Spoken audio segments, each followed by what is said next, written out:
Vice President Mike Pence will be in Iowa tomorrow to officially launch his presidential campaign. Chief political reporter Amanda Rooker talked to Iowa Republicans about how that launch could help Pence win over Iowans.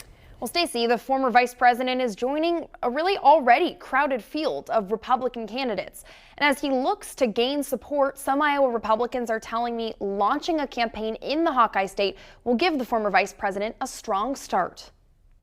Iowans are gearing up for the former vice president's big announcement, one Pence teased during Saturday's Roast and Ride fundraiser. When I got time to announce come this Wednesday, I'm announcing in Iowa.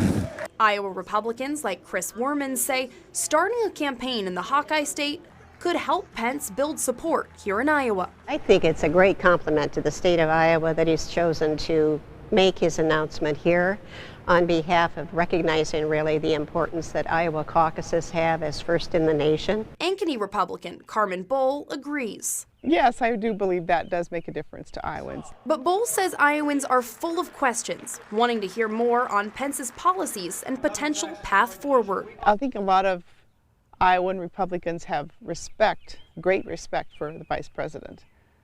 A great deal of respect, especially the evangelical community.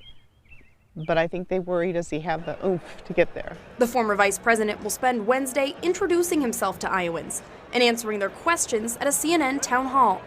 As the Republican field continues to grow, Bowl says Iowans will pay close attention, looking for the candidate with the best shot of winning the White House. You see yourself winning. I mean, everybody wants to go with the winning horse, right? So we'll see who can make their best case.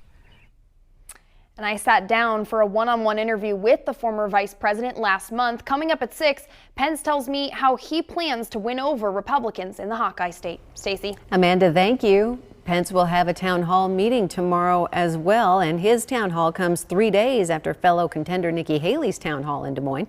On Sunday, Haley answered questions from Iowans ranging from threats from China, inflation, and the border crisis. A familiar face filed paperwork to enter the presidential race today. Former New Jersey Governor Chris Christie filed that paperwork to start his campaign.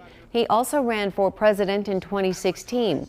That year, he ended his campaign and endorsed Donald Trump.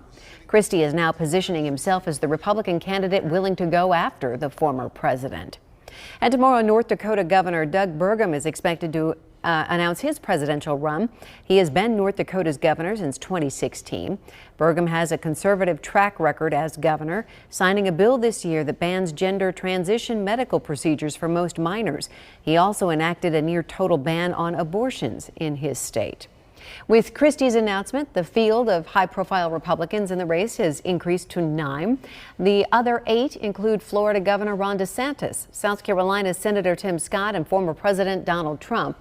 There are 3 Democrats, including President Biden, in the race. None have campaigned in Iowa since announcing their candidacy.